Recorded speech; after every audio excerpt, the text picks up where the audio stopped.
আরে দুনিয়াতে পাপ করার আগে বুঝে শুনে পাপ কইরেন। আল্লাহ যে দেখাবেন, সবকিছু যে দেখানো হবে, আপনাদের মনের ভেতরে কি কোনো সন্দেহ আছে নাকি?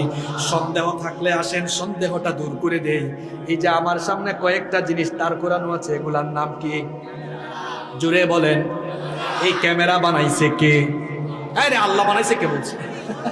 দেখছেন চেয়ারম্যান সাহেব, আপনার জনগণ তালে তালে বেতাল হয়ে গেছে। অসুবিধা নাই, এটার ভিতরে একটা মজা আছে, ঠিক কি না? নাকি না খাইয়া বেদিশা হয়ে গেছে?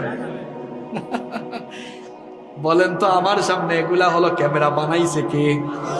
এই ক্যামেরা দিয়ে দেখেন সব কিছু অডিও ভিডিও করে রাখা হচ্ছে। বানাইছে মানুষ, কিন্তু বানানোর জন্য মানুষের মাথায় জ্ঞান যিনি দিয়েছেন তিনি কি?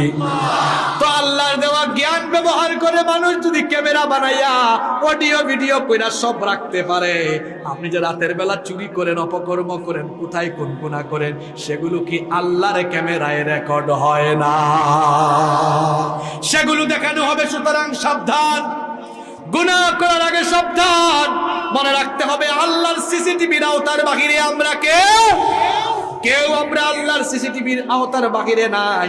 আল্লাহর সিসিটিভির আওতার ভেতরে সবকিছু রেকর্ড হয়ে যাচ্ছে।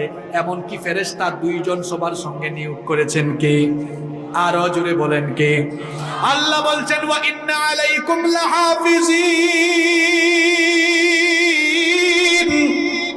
তোমাদের সঙ্গে 2 জন সংরক্ষণকারী ফেরেশতা আমি নিয়োগ করেছি। তাদের পরিচয় হলো কিরামান কাতিবিনা ইয়ালামুনা মা তাফআলুন। তারা হলো সংরক্ষণকারী, সম্মানিত লেখক। তোমরা যা করো তারা সব লিখতেছে, লিখে লিখে সব তারা রেকর্ড করে রাখতেছে।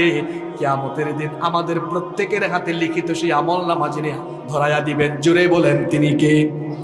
দল হবে 2টা, ফারিকুম ফিল জান্নাতি ওয়া ফারিকুম ফিস সাঈর। একটা হলো জান্নাতি দল আর একটা জাহান্নামী দল। 2 দলই তাদের আমলনামা দেখবে। তবে জান্নাতি লোকেরা তারা তাদের আমলনামা সামন থেকে ডান হাতে গ্রহণ করবে, আর জাহান্নামী লোকেরা তারা তাদের আমলনামা পেছন থেকে বাম হাতে গ্রহণ করবে।